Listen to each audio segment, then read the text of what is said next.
Hola, soy el profesor David Villar y bienvenidos a esta presentación de glucocorticoides. Este es un tema fascinante y espero que les guste porque en realidad es uno de los dos grupos de antiinflamatorios importantes que se usan en veterinaria.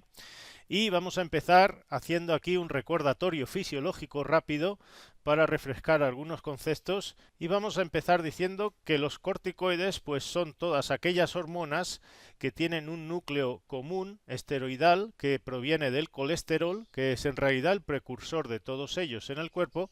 y que se producen en la corteza de la glándula adrenal. Como ven en esta imagen, la corteza adrenal secreta por una parte mineralocorticoides y en concreto la aldosterona, que es el más importante de ellos, y glucocorticoides y en concreto podríamos hablar del cortisol. Me gusta esta imagen porque les ayuda a recordar que el cortisol junto con la epinefrina, que al ser liberada también a la sangre pues se podría considerar como una hormona, pues estas dos son las hormonas del estrés. Es decir, que se van a liberar de la glándula adrenal en más cantidad cuando el cuerpo pues está en una situación de estrés. ¿Y qué entiende el cuerpo pues, por estrés? Pues ahí lo tienen en la parte superior izquierda. Ven que son situaciones pues de trauma, shock, un ejercicio, una enfermedad, un dolor, hambre, hipertermias, cirugía, en fin, todas esas situaciones en que el cuerpo pues está en una situación de alarma y como ven pues la respuesta es liberar epinefrina, que tiene una acción inmediata haciendo que aumente la presión sanguínea y los niveles de glucosa en la sangre, y esto lo hace la epinefrina de forma rápida, pero también se libera aldosterona y cortisol, y estas hormonas pues tienen un efecto, si quieren, más lento que la epinefrina, pero mucho más prolongado, pero en realidad pues hacen acciones pues muy similares. Aquí por ejemplo también han incluido un aumento de la presión sanguínea y un aumento de la glucosa en la sangre, que son otras que son las mismas acciones que hace el cortisol y que hace la epinefrina, pero de forma más rápida. Otra cosa importante que me gusta de esta imagen es que se muestra que la liberación de los corticoides está bajo el control de otra hormona, que es la ACTH, que ahí tienen, y eso es la abreviación de la hormona adrenocorticotropa, que se producen, como ven, en la glándula pituitaria anterior, y de ahí se libera a la sangre y llega a la glándula adrenal. En esta otra imagen se ve que los niveles de la ACTH en el transcurso de 24 horas del día pues está representada como la línea en negro aquí en este gráfico, y como ven pues las concentraciones en plasma del cortisol van muy paralelas a las de ACTH. En esta imagen vean también que en las horas de la mañana cuando nos despertamos pues las concentraciones de los dos suben. Obviamente pues cuanta más actividad tiene el cuerpo, más se necesita el cortisol para subir la presión sanguínea y pues preparar el cuerpo para responder a ese aumento de actividades que estamos realizando y que suelen por lo general pues ser mayores en las horas de la mañana. Otra cosa importante que tienen en el esquema en amarillo de superior es que existe lo que se llama una retroalimentación negativa del cortisol sobre la pituitaria y el hipotálamo, de tal manera que si las concentraciones de cortisol estuviesen muy altas en la sangre, pues estarían diciéndoles a estos centros superiores del sistema nervioso central que no sigan dando la orden para liberar más cortisol a la sangre. Esto veremos que es muy importante porque si damos glucocorticoides durante mucho tiempo, pues no se va a liberar la hormona ACTH y a la larga pues la corteza de la glándula adrenal se va a acabar atrofiando.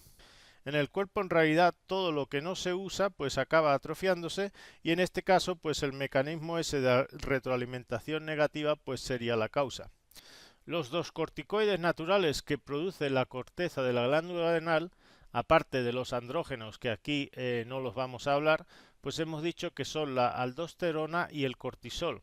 Como ven en esta tabla pues la aldosterona solo tiene actividad mineralocorticoide, es decir, que retiene sodio en el riñón y lo hace a cambio del potasio, y como ven carece de actividad antiinflamatoria. La otra hormona sería el cortisol o cortisona,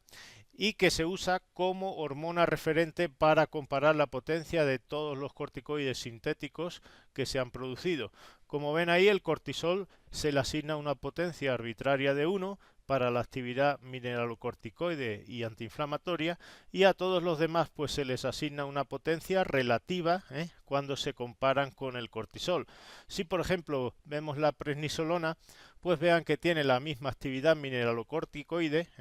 pero sin embargo una misma dosis que el cortisol sería 4 veces más potente como antiinflamatorio. En esta tabla también tienen reflejada la duración del efecto después de una administración, y como veremos posteriormente, esta es mucho más larga de lo que se esperaría en base a la farmacocinética de la mayoría de esos corticoides en el cuerpo. También vean que hay una cosa importante en esta tabla, y es que se muestra que en realidad todas las prednisolonas son las únicas del grupo que sirven en la clínica para hacer tratamientos de un día sí y otro no. Y esto veremos que tiene muchas ventajas si vamos a hacer tratamientos crónicos de meses, o incluso a veces de por vida, ya que en realidad estos son este sería el tratamiento que va a presentar menos efectos secundarios, que son muchos y veremos posteriormente en terapias crónicas. En esta diapositiva tenemos algunos de los usos más corrientes de los glucocorticoides, y que básicamente los podríamos dividir en 4 principales y que tienen ahí en amarillo. Como ven, se usan como antiinflamatorios. En procesos alérgicos, en realidad una alergia es un proceso inflamatorio cuyo origen es un alergeno, y normalmente pues los separamos de otro tipo de inflamaciones, porque en realidad el espectro de los mediadores de la inflamación que inhiben los glucocorticoides es mucho mayor que el grupo de los AINES, y los AINES pues en realidad no sirven para tratar alergias. Algunas de las alergias corrientes que podríamos citar en animales pues son por ejemplo el EPOC del caballo, o la bronquitis crónica del perro, o el asma del gato, y el otro gran grupo de alergias en los animales se manifiestan como problemas de piel, dermatitis, como por ejemplo la atopia del perro. Otro de los usos corrientes es como inmunosupresores. Aquí se usan, por ejemplo, para tratar enfermedades autoinmunes. Y por último, pues tendremos el shock. Vean que también hay otras enfermedades donde se van a usar, que no son tan corrientes en los animales, pero que también requieren del uso de corticoides, como por ejemplo los linfomas, traumatismo del sistema nervioso central, sobre todo de la médula espinal, para bajar, por ejemplo, el calcio sanguíneo rápidamente, en el Addison, y en humanos pues es muy corriente cuando se hacen trasplantes de órganos. En esta tabla tenemos una lista de algunas de las condiciones concretas en perros y en gatos donde se usan los glucocorticoides, y como ven se las han clasificado en base al órgano o sistema que se afecta. Si hay una flecha amarilla, pues está refiriéndose a procesos alérgicos. Como ven, se manifiestan normalmente como problemas dermatológicos o respiratorios. Y ahí tenemos el asma de los gatos, la bronquitis crónica de los perros, la dermatitis atópica o alérgica a pulgas, la dermatitis por reacciones a algunos fármacos, etcétera. Si hay una flecha roja, se trata de un problema autoinmune o cancerígeno. Y ahí tienen algunos ejemplos, como son el granuloma eosinofílico del perro, la anemia o trombocitopenia inmunomediada, la leucemia y el linfosarcoma. Si la flecha es de color verde, pues tenemos problemas de índole inflamatorio, como por ejemplo la estomatitis o gingivitis felina, la colitis ulcerativa, la glomerulonefritis, la uveitis y coriditis o coroiditis aguda. Y por último, pues tenemos con la flecha violeta pues los problemas de shock, y ahí pues podríamos poner como ejemplo el infarto de origen cardíaco, o de origen neurógeno por un trauma. Y actualmente parece que los glucocorticoides no mejoran el pronóstico en pacientes que han tenido un traumatismo cerebral, entre otras cosas porque se eleva la glucosa mucho, y eso en sí se ha visto que es perjudicial para el metabolismo de las neuronas. Se ha visto que en personas con coma por un trauma cerebral, los glucocorticoides en realidad empeoran la perfusión cerebral y los pacientes, pues si se van a recuperar, tardan mucho más tiempo en recuperar la función cognitiva. ¿Qué consideraciones tenemos que tener en cuenta cuando usamos los glucocorticoides? Pues lo primero que podríamos decir es que los corticoides lo que van a hacer no es curar la enfermedad que tiene el animal, simplemente pues van a paliar o controlar los signos clínicos del problema sin en realidad atacar o eliminar la causa del mismo. Se trate, por ejemplo, de una alergia o una enfermedad autoinmune o un linfoma, por citar algunas de las que acabamos de ver en la lista anterior. Quizás la única excepción que aquí podríamos decir es la enfermedad de Addison, en que el problema es que la glándula adrenal pues no está produciendo cortisol. Por tanto, lo que habría que plantearse a la hora de usar los glucocorticoides es que, como no van a curar el problema, pues cuál es el objetivo del tratamiento. Entonces ahí tenemos algunos de los ejemplos. Un objetivo terapéutico sería, por ejemplo, que si estamos tratando una anemia hemolítica, pues hacer que el hematocrito se recuperase y pasara del 15% al 25% y se mantenga pues a ese nivel. Si se trata, por ejemplo, de una alergia en un caballo, un EPOC, pues el objetivo pues sería eliminar o reducir, si quieren, los síntomas de disnea, de intolerancia al ejercicio y en general pues todos los síntomas relacionados con la insuficiencia respiratoria que causa el EPOC y que desapareciesen esos síntomas pues en 1 o 2 semanas. Otra sería, por ejemplo, que si hay una artritis, pues se logre que el líquido sinovial se vuelva normal. Otro, por ejemplo, que si es un perro que tiene una atopia, una dermatitis alérgica, pues el objetivo podría ser que deje de rascarse las patas, el hocico de forma constante y que si tiene lesiones de piel, pues que esas remitan, desaparezca lo que sería, por ejemplo, el eritema, la alopecia y básicamente todo el tipo de lesiones secundarias que se pueden producir por el rascado. Lo normal es que después de dar una dosis inicial o de inducción que nos permite remitir esos síntomas y lesiones del problema, pues lo ideal es que a continuación disminuyamos la dosis de forma progresiva, sin dejar que vuelvan a aparecer esos signos y lesiones de la enfermedad. Cuando tengamos que hacer tratamientos largos, que incluso pueden ser de por vida, pues lo ideal sería usar la dosis mínima terapéutica que mantenga a raya ese problema. Ahí tenemos otra opción, pues sería que si el problema es localizado, como en una articulación o por ejemplo en un sitio concreto de la piel, o si se trata de una alergia respiratoria, pues se podría dirigir el tratamiento a ese sitio concreto sin tener que dar corticoides por vía sistémica. Eso obviamente pues requiere de un uso de dosis mucho menores si las vamos a localizar en el sitio donde está el problema y por consiguiente pues los efectos secundarios adversos del tratamiento a largo plazo pues no se van a producir. Otra consideración muy importante que hay que tener siempre presente cuando se usan los glucocorticoides es que cuando se dan a dosis antiinflamatorias y sobre todo a dosis inmunosupresoras, pues va a existir un riesgo de que se diseminen infecciones que pueden estar ahí latentes, ya sean víricas, fúngicas, de sarna, y en estos casos, pues si se emplean los glucocorticoides, siempre había que hacerlo con un tratamiento etiológico que vaya destinado a atacar ese agente patógeno. ¿Cómo vamos a calcular la dosis necesaria de un glucocorticoide para tratar alguno de esos procesos patológicos que acabamos de citar? Lo primero sería partir por saber cuál es la concentración de cortisol necesaria que tiene que existir en el cuerpo para que cumpla sus funciones fisiológicas y a partir de esa concentración calcular las dosis que serían necesarias para obtener pues un efecto simplemente de reemplazo en el caso de que faltase el cortisol o de tipo antiinflamatorio o inmunosupresor o para el shock. Entonces, como ven ahí, aunque no se puede generalizar, la producción en general de cortisol en perros está alrededor de 1 miligramo por kilo al día. Entonces esa cantidad,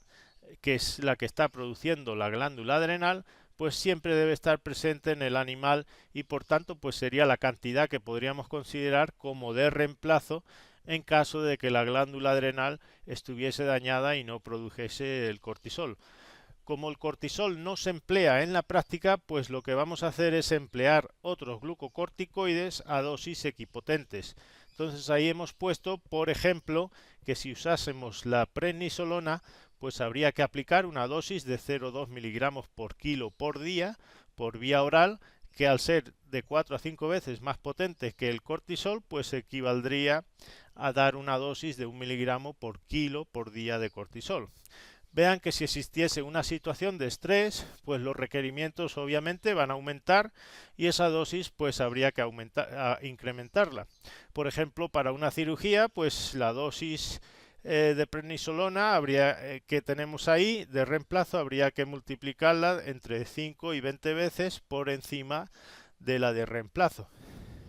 En esta otra diapositiva vemos cuáles serían las dosis farmacológicas de la prednisolona que habría que dar para obtener un efecto de reemplazo, un efecto antiinflamatorio, incluidas las inflamaciones de tipo alérgico, por otra parte, las de inmunosupresión y las de shock. Como ven, la dosis antiinflamatoria es de 4 o 5 veces por encima de las de reemplazo. Las inmunosupresoras son de 16 veces las de reemplazo, es decir, 3 veces por encima de las antiinflamatorias, y las de shock están hasta de 120 o 150 las de reemplazo. Por tanto, si empezamos viendo las dosis que se manejan para inflamaciones, pues se multiplica el reemplazo por 5 y tenemos una dosis de 1 miligramo por kilo por día de prednisolona. Normalmente los protocolos de uso de corticoides tienen una dosis de inducción o inicial, cuyo objetivo, como decíamos anteriormente, es controlar los signos. Después se pasa a una dosis de mantenimiento, que lo ideal sería que fuese aquella dosis menor que mantiene a raya los signos y lesiones del problema. Y se podría hablar de una última fase de retirada si creemos que se ha curado el problema y ya no es necesario usar los glucocorticoides. Pero como digo, eso es impredecible y muchas veces pues en los tratamientos hay que volver a implementarlos porque reaparecen los signos. Aquí vean que la dosis inicial es de 0,5 miligramos por kilo cada 12 horas y eso normalmente pues se usa por 5 o 7 días para lograr que remitan los signos, por ejemplo, como decíamos anteriormente, que desaparezca el prurito si el problema es una dermatitis alérgica, y después se baja a la dosis de mantenimiento. Aquí tenemos que podría ser de 0,55 miligramos por kilo cada 2 días, es decir, cada 48 horas. Eso obviamente pues es arbitrario. Lo ideal sería, como digo, usar la mínima dosis que controle el problema. Como ven en los gatos, pues las dosis que se manejan por lo general son el doble que en los perros, porque los gatos pues tienen muchos menos receptores de glucocorticoides. También hablaremos un poquito a continuación de las formas de depósito, como son la metilprednisolona acetato, que se usan una sola vez, pero que su efecto perdura entre 1 y 3 semanas. Si ya pasamos a hablar de las dosis inmunosupresoras, vean que son 16 veces las de reemplazo, es decir, de 3 a 4 veces las antiinflamatorias, y para la prednisolona pues sería de 3 miligramos por kilo al día. E igualmente, que decíamos, para la inflamación, los protocolos manejan una dosis inicial o de inducción más alta y después se baja una dosis de mantenimiento una vez que los signos o las lesiones más aparatosas pues han remitido. Por último, pues tenemos las dosis de shock, que como ven son las más altas, de hasta 120 veces las de reemplazo, pero que en dosis únicas pues no producen los efectos adversos peligrosos que veremos a continuación que tienen los glucocorticoides. Aquí tienen una pequeña tablita que básicamente recopila las dosis de prednisolona que acabamos de mencionar anteriormente y que son las que normalmente se manejan en perros y en gatos. Si lo que buscamos es un efecto simplemente de reemplazo fisiológico, en caso de que la glándula adrenal no estuviese produciendo el cortisol, tendríamos que dar entre 0,05 y 0,25, es decir, hablamos de alrededor de 0,2 miligramos por kilo de peso vivo al día, que sería equivalente obviamente a dar 1 miligramo por kilo al día de cortisol. Si queremos dar una dosis antiinflamatoria, pues habría que subir esa dosis 4 o 5 veces, es decir, 1 miligramo por kilo y día. Para la inmunosupresora decíamos que estaba 16 veces por encima de la de reemplazo o 3 veces la antiinflamatoria, es decir, 3 miligramos por kilo al día. Y por último tenemos las de shock, que sería 120 veces la de reemplazo, o si hacen el cálculo, eso daría 30 miligramos por kilo en dosis únicas. Si miramos los gatos, vean que las dosis antiinflamatorias e inmunosupresoras que se suelen manejar están 2 veces por encima de la de los perros, y eso se debe, como digo, a que tienen aproximadamente la mitad de los receptores de los glucocorticoides. En caso de que se pensara retirar el tratamiento, acuérdense que esto pues no se puede hacer de golpe, sobre todo si el tratamiento ha sido por más de 2 semanas. Como tienen ahí, cualquier dosis antiinflamatoria, que esté por encima de 0,5 miligramos por kilo al día o equivalente de cualquier otro glucocorticoide y que se dé por más de 2 semanas, pues se va a considerar una terapia crónica que puede suprimir el eje entre el hipotálamo, la pituitaria y la glándula adrenal. Como decía anteriormente, en terapias crónicas, lo ideal para que no se produzca esa supresión del eje hipotálamo, pituitaria, hipófisis, es que se hiciese una terapia en días alternos,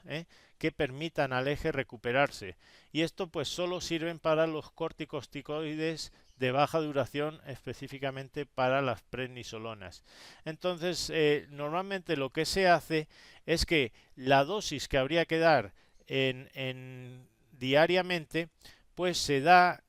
al doble en un día sí y otro no. Es decir, ahí tenemos, por ejemplo, que en vez de dar 100 miligramos cada 24 horas,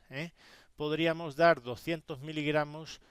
cada 48 horas, es decir, un día sí y otro no. Y eso va a permitir que el día que no se use el corticoide, pues se libere cierta cantidad de hormona ACTH y no se produzca la atrofia de la glándula adrenal. Vamos brevemente a hablar sobre las pautas para retirar el corticosteroide. Hemos dicho que si la terapia ha sido crónica por más de 2 semanas, pues no se debe retirar bruscamente, porque lo que podría ocurrir es una crisis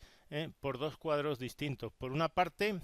al no producirse cortisol, porque la glándula adrenal se ha podido atrofiar, tenemos un estado de hipoadrenocorticismo, y al no haber cortisol se puede producir en cualquier momento un colapso circulatorio ante una situación de estrés. Acuérdense que el cortisol pues mantiene lo que sería la presión sanguínea en el cuerpo junto con la epinefrina, y también libera glucosa cuando el cuerpo pues necesita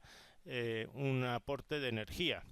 Se puede producir también un síndrome de retiro, en que tenemos un animal con náuseas, vómitos, letargo, piresia, dolor muscular, prácticamente todo lo contrario que produce el cortisol cuando está ahí. Si el cortisol remite esos síntomas, hace que el animal pues se sienta mejor y no presente esa sintomatología, pues ahora si falta el cortisol se va a producir todo lo contrario. Normalmente lo que se suele hacer es disminuir la mitad de la dosis que se ha estado dando en semanas sucesivas, hasta que se llegue a una dosis de 0,2 miligramos por kilo al día, y de ahí ya se pasa a dosis alternas hasta que se retira completamente el tratamiento. Aquí tenemos algunas pautas de retirada, por ejemplo de la prednisolona, cuando se está dando por vía oral, y como ven, si el tratamiento ha sido muy largo, pues se aconseja que la retirada sea muy lenta, de hasta en 7 semanas. Ahí tienen un protocolo de retirada muy conservador, otro conservador y otro intermedio. Normalmente, ya les digo, como viene en la frase de abajo, lo que se suele hacer es disminuir la dosis a la mitad en semanas sucesivas hasta que se llega a 0,2 miligramos por kilo, y de ahí se pasa a dosis alternas hasta que se retira completamente. En las siguientes diapositivas lo que vamos a hablar es del mecanismo de acción, que es importante para entender el efecto que producen en todos los órganos del cuerpo, y vamos a dividirlos por lo que ocurre a nivel del metabolismo, de los azúcares, de las grasas, de las proteínas, lo que se manifiesta a nivel del sistema nervioso central, sistema cardiovascular, musculatura y sangre. Empezando por el metabolismo, lo que van a hacer es favorecer la gluconeogénesis, que como ven es la síntesis de glucosa a partir de precursores no glucídicos, es decir, de aminoácidos y triglicéridos. Y esos aminoácidos pues van a venir sobre todo del músculo. Ahí mismo pues ya tienen la explicación de por qué en tratamientos crónicos pues se va a producir una atrofia de los músculos, porque es de donde más proteínas se saca cuando hay un exceso de corticoides que lo demandan. La glucosa aumenta en sangre e indirectamente también eso va a elevar la producción de insulina. Entonces ahí tienen el motivo por el que no se debería de usarse en pacientes que son diabéticos, sobre todo, como veremos, el caso de los gatos, que son más susceptibles que los perros a los efectos adversos de los corticoides, sobre todo cuando ya se ha desarrollado un síndrome de hiperadrenocorticismo. Si ven, las proteínas se movilizan y catabolizan en todo el cuerpo, excepto en el hígado, y una de esas proteínas es el colágeno, que es necesaria para reparar heridas, para sintetizar la matriz ósea del hueso, para la síntesis y recambio de las capas de la piel, y eso pues va a explicar que los glucocorticoides pues retrasen, por ejemplo, la cicatrización de las heridas, y en tratamientos crónicos hacen que la piel pues se haga muy lábil, delgadita, por decirlo de alguna manera, y también que favorezcan lo que sería la osteoporosis en los huesos. Con respecto a las grasas, pues lo normal es que se va a producir una relocalización del tejido adiposo, como veremos a continuación, y como tienen ahí las consecuencias que tienen sobre la inhibición de esos procesos anabólicos, sobre todo de las proteínas, es que se detiene por una parte el crecimiento de animales jóvenes, va a haber atrofia muscular y con ello también consiguiente debilidad, va a haber osteoporosis, va a disminuir la regeneración de heridas, la piel va a estar delgadita y frágil, y se van a paralizar lo que serían los ciclos ováricos, con lo que tenemos un estado de anovulación en el animal. Vamos a ver los efectos que tienen en algunos órganos concretos, empezando por el sistema nervioso central, y en general ahí pues tienen un efecto de estimulación o euforia al principio, que normalmente hace que el individuo pues se haga sentir mejor siempre que esté enfermo, claro está. Y hay dos efectos secundarios que van asociados al uso de los glucocorticoides, y es que se aumenta el apetito en el individuo, y eso pues le va a hacer normalmente tender a ganar peso en tratamientos prolongados, obviamente. A nivel del sistema cardiovascular, pues se produce un efecto cronotrópico e inotrópico en el corazón, que son beneficiosos si tuviésemos que tratar un estado de shock, y la desventaja es que en terapias prolongadas pues se va a aumentar la presión arterial por el efecto mineralocorticoide, es decir, se va a favorecer la reabsorción de sodio en el riñón, y se aumenta también el número de receptores frente a la angiotensina, que es un potente vasoconstrictor, y eso pues es negativo porque la presión arterial alta es lo que llaman una bomba de tiempo a largo plazo. El hecho de que se produzca poliuria y poliidisia se explica porque se inhibe la liberación de la hormona antidiurética en el sistema nervioso central. Obviamente, pues las consecuencias de estos efectos es que si bien se pueden administrar en pacientes que tengan, por ejemplo, problemas cardiovasculares, pues habría que hacerlo lo ideal por poco tiempo, porque a largo plazo pues van a empeorar el problema cardíaco y de hipertensión que pueda tener ese individuo. Con respecto al efecto sobre la sangre, el más importante va a ser la acción sobre los glóbulos blancos, si bien también tienden a producir un aumento del hematocrito o policitemia, porque desciende pues la eritrofagocitosis, es decir, aumenta la vida media de los glóbulos rojos en sangre. Como ven, los neutrófilos, a diferencia de las otras series de los glóbulos blancos, pues son los que van a aumentar en la sangre, porque por una parte se movilizan de los vasos periféricos donde estaban adheridos, y eso hace que ahí mismo pues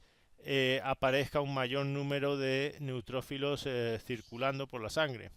Y también aumentan porque no migran fuera de los vasos sanguíneos. Por contra, el efecto que tiene en los glóbulos blancos de otras series, por ejemplo los monocitos y los linfocitos, es que se va a inhibir su proliferación y eso va a hacer que los conteos pues se caigan en la sangre. Si vemos lo que ocurre a nivel del digestivo, por una parte hay menos absorción de hierro y calcio, eso entre otras cosas es una de las indicaciones que tienen los corticoides, es decir, bajar rápidamente el calcio en plasma, y va a facilitar la absorción de las grasas, lo que explica en parte que el individuo tienda a ganar peso, y a nivel del estómago aumenta la secreción de enzimas digestivas, como tienen ahí la pepsina, tripsina, el ácido clorhídrico, y eso es uno de los motivos por los que no habría que administrarlo si existiese un problema de gastritis, sobre todo una úlcera gástrica, porque por una parte pues van a favorecer en sí el que se produzca gastritis y problemas de úlceras gástricas. En la piel, cuando se dan de forma crónica, se va a producir un adelgazamiento y atrofia progresiva, y aparte lo que se conoce con el nombre de calcinosis cutis, que en realidad es la formación pues de placas rígidas de calcio en la piel, y que son obviamente pues lesiones graves. A nivel de la musculatura esquelética decíamos que es la principal reserva de proteínas del cuerpo y que los glucocorticoides pues aumentan su catabolismo, con lo que va a ocurrir una atrofia progresiva y eso va a debilitar al individuo. Si está creciendo va a retrasar su crecimiento y por otra parte pues se va a favorecer la osteoporosis en los huesos. Si quisiéramos decir por qué tienen un efecto antiinflamatorio a dosis 5 veces las de reemplazo, pues podríamos citar todos los mecanismos que aquí tienen, empezando porque inhiben la acumulación de células inflamatorias, inhiben la fagocitosis, la emigración, inhiben la liberación de enzimas lisosómicas, y esto es importante sobre todo en casos de traumas o infartos, porque esas células que se están destruyendo y liberando ahí enzimas destructivas para los tejidos, pues no lo van a hacer, es decir, que estabiliza las células y previene su autodestrucción. También inhiben la síntesis de mediadores de la inflamación, probablemente es el grupo que más suprime todos los mediadores de la inflamación. Hayan puesto el ejemplo de las prostaglandinas, las quininas, la histamina. También se inhibe la proliferación de los linfocitos T y de los anticuerpos por los linfocitos B. Obviamente, pues eso va a hacer que caiga el conteo de linfocitos en sangre, reduce el número de linfocitos y monocitos que están circulando y que están también en los tejidos linfoides, inhibe la actividad de los fibroblastos, es decir, que se puede, y de hecho esa es una de las indicaciones de los corticoides, prevenir el exceso de fibrosis, por ejemplo una otitis crónica, y todas las consecuencias que tiene sobre el efecto del sistema inmune, pues tienen que tenerlas en cuenta cuando existe una infección. Por tanto, como tienen ahí, hay que tener mucho cuidado y no usarlas si existe una infección en el individuo que esté mal controlada. Aquí tienen un dibujito que les puede ayudar a recordar todos los efectos que producen los glucocorticoides cuando se dan por tratamientos prolongados. Y estamos hablando normalmente meses a dosis antiinflamatorias. Básicamente se va a producir un síndrome que llaman de Cushing, que sería si estamos haciendo nosotros el tratamiento, pues causado de forma iatrogénica. No voy a explicar todo lo que tienen aquí en detalle, pero sí voy a ir mencionándoles algunos. Si hablamos del retraso de la cicatrización de heridas, esto se produciría por efecto catabólico sobre las proteínas. La osteoporosis también se produce porque no se va a retrasar la producción de la matriz ósea, que es necesaria para remodelar el hueso. El aumento de peso y en especial la acumulación de grasa se suele producir en sitios concretos, como por ejemplo la cavidad abdominal y encima de las vértebras cervicales si se trata de una persona.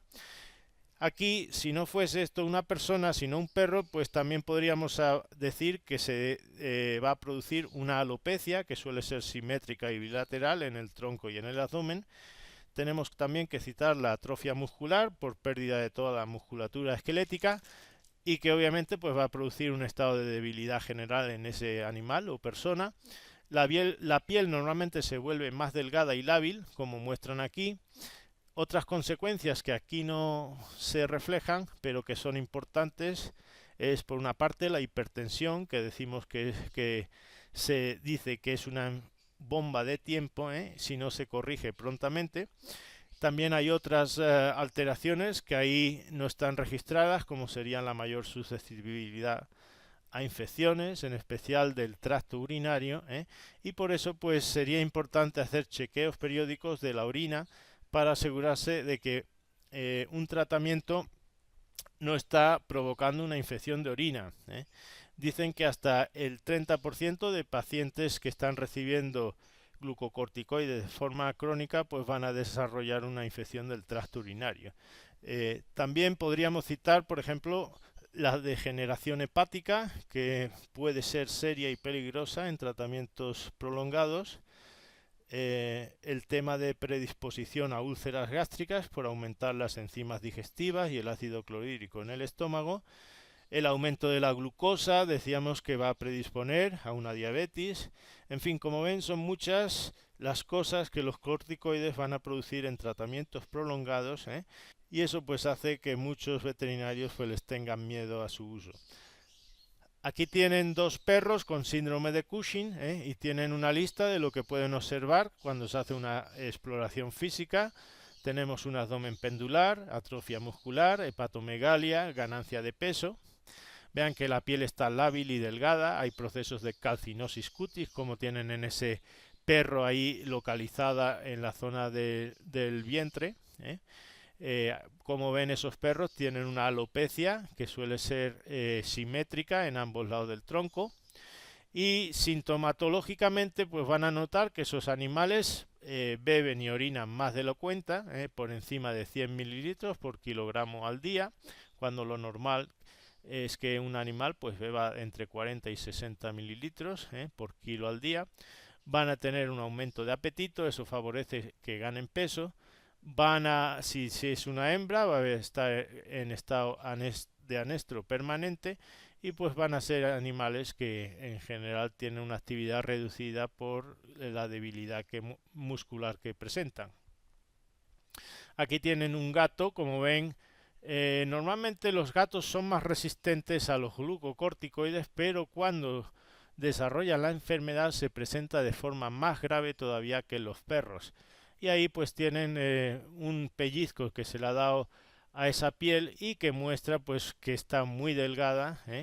muy lábil, y esa es una de las alteraciones corrientes que van a presentar. Por último, les quiero hablar un poco de la farmacocinética de la mayoría de los glucocorticoides, empezando por la absorción, que normalmente es alta independientemente de la vía, ya sea tópica o vía oral. Se distribuyen bien por todo el cuerpo y tienen una alta unión a proteínas plasmáticas. Eso hace que fluctúen menos las concentraciones en sangre. El metabolismo normalmente requiere de la acción del hígado para poderse eliminar. Normalmente hay un proceso de reducción, una primera fase de reducción en el hígado, y después se conjugan, por ejemplo con el glucurónico, y hay fármacos como son la prednisona, que se considera como un profármaco, es decir, está inactiva hasta que no llega al hígado, y se convierte ese enlace que tiene cetónico en un enlace alcohólico y ahí se vuelve en prednisolona, que ya es la forma activa del corticoide. Lo mismo ocurre, por ejemplo, con la cortisona, que debe de convertirse a cortisol en el hígado. Normalmente la eliminación ocurre, ya digo, en forma de metabolitos conjugados, menos del 1% se excretan de forma libre. Una característica de los corticoides es que si bien se eliminan de forma bastante rápida en la sangre, el periodo que está, o lo que sería la vida media biológica, el tiempo del efecto va a ser mucho más largo de lo que se podría uno deducir en base al tiempo que están circulando en la sangre. Esto se debe a que el mecanismo de acción es más lento, es decir, ellos tienen que entrar en la célula, tienen que unirse a unos receptores y esos receptores pues activan, si quieren, la transcripción de los genes, y las proteínas que se van a producir pues van a estar en circulación mucho más tiempo después de que ya se ha eliminado ese corticoide de la sangre. Por tanto, pues el efecto, que podríamos llamar como la vida media biológica, no coincide con la vida media de los corticoides en sangre. Por último, les voy a mostrar una tablita donde quiero hablar un poquito de algunas de las formulaciones de los corticoides que se usan por distintas vías parenterales. Aquí tienen que básicamente se esterifican con ácidos, y dependiendo del tipo de ácido pues se van a convertir en fármacos que son bien insolubles en agua, como por ejemplo tenemos el acetato de metilprednisolona o el acetónido de triancinolona. Como ven, estas formulaciones pues van a liberar lentamente el corticoide a medida que se va hidrolizando ese enlace éster, y la molécula activa del corticoide pues se libera al sitio de acción. Esa hidrólisis pues normalmente la realizan esterasas que están en plasma o por ejemplo en los líquidos como el sinovial. Y si ven en la última columna, pues la duración de acción de esas suspensiones de ésteres insolubles pues es de entre 1 y 4 semanas. Por otro lado, tenemos formulaciones en que el corticoide se esterifica con ácidos como por ejemplo el ácido succínico o el ácido fosfórico, y eso va a hacer que sea un compuesto que sí es hidrosoluble en agua. Y por ejemplo tenemos el succinato sódico de metilprednisolona o el fosfato sódico de desametasona, y estos ésteres normalmente se usan por vía intravenosa o intramuscular cuando se requiere obtener un efecto inmediato, por ejemplo en un estado de shock. Como ven en las últimas dos columnas, pues se absorben muy rápidamente si lo hemos dado por vía intramuscular, porque son muy solubles en agua, y actúan pues de forma inmediata, y el efecto pues dura entre 12 y 72 horas dependiendo de si se trata de un corticoide de acción corta como sería la metilprednisolona, o de acción más larga como por ejemplo el caso de la desametasona o la betametasona. Aquí no está, como ven, la vía oral, pero habría que decir que si todos estos ésteres, independientemente de que sean solubles o insolubles, se administrasen por vía oral, pues lo que ocurriría es que existen muchas esterasas en los jugos digestivos que van a hidrolizar esos enlaces ésteres, y al liberarse la molécula del corticoide, pues normalmente todo se absorbe muy bien por vía digestiva y lo hacen muy rápido, y el efecto que antes era de varias semanas si estábamos dando un éster insoluble, pues ahora va a ser mucho más corto. Básicamente el tiempo de acción va a ser el mismo, ya sea un éster soluble o insoluble si lo administramos por vía oral.